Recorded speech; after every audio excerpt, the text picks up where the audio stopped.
गल्लीपासून दिल्लीपर्यंत ज्या सुनावणीकडे महाराष्ट्राचं लक्ष लागलं होतं, त्या स्थानिक स्वराज्य संस्थांच्या निवडणुकीचा पेच आता अधिकच वाढलाय. 50% आरक्षणाची ती लक्ष्मण रेखा आणि निवडणुकांचं भवितव्य. नेमकं काय घडतंय सर्वोच्च न्यायालयात, जाणून घेऊयात या विशेष रिपोर्टमधून. नमस्कार, मी प्राची शिरकर. आपण पाहत आहात प्रहार न्यूज लाईन. राज्यातील स्थानिक स्वराज्य संस्थांच्या निवडणुका आरक्षणाच्या गुंत्यात अडकल्या आहेत. 50% मर्यादा ओलांडल्याच्या मुद्द्यावर सर्वोच्च न्यायालयात होणारी महत्वाची सुनावणी पुन्हा एकदा लांबणीवर गेलीये. 40 नगर परिषदा आणि 17 नगरपंचायतींमध्ये आरक्षणाची मर्यादा ओलांडली गेल्याने न्यायालयाने आधीच कडक पवित्रा घेतला होता. आरक्षणाची मर्यादा पाळा, नाहीतर निवडणुकाच रोखू, असा इशारा देणाऱ्या सर्वोच्च न्यायालयात पुन्हा एकदा तारीख पे तारीखचा खेळ पाहायला मिळाला.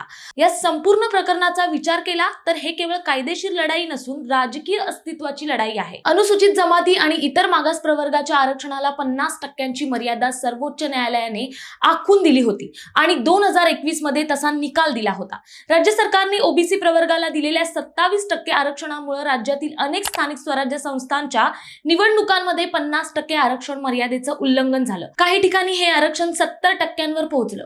आरक्षणाची 50% मर्यादा ही त्रिसूत्री चाचणीत बसत नाही तोपर्यंत निवडणुका घेणं धोक्याचं आहे. न्यायालयाने स्पष्ट केलंय की ज्या ठिकाणी मर्यादा ओलांडली गेलीये तिथला निकाल अंतिम निकालाच्या अधीन राहतील. याचा अर्थ असा की उद्या निवडणुका झाल्या तरी त्या टांगत्या तलवारी खालीच असतील. आता 22 जिल्हा परिषद निवडणुकांची प्रक्रिया सुरू झालीये. मात्र त्या स्थानिक स्वराज्य संस्थांमध्ये 50%हून अधिक आरक्षण आहे.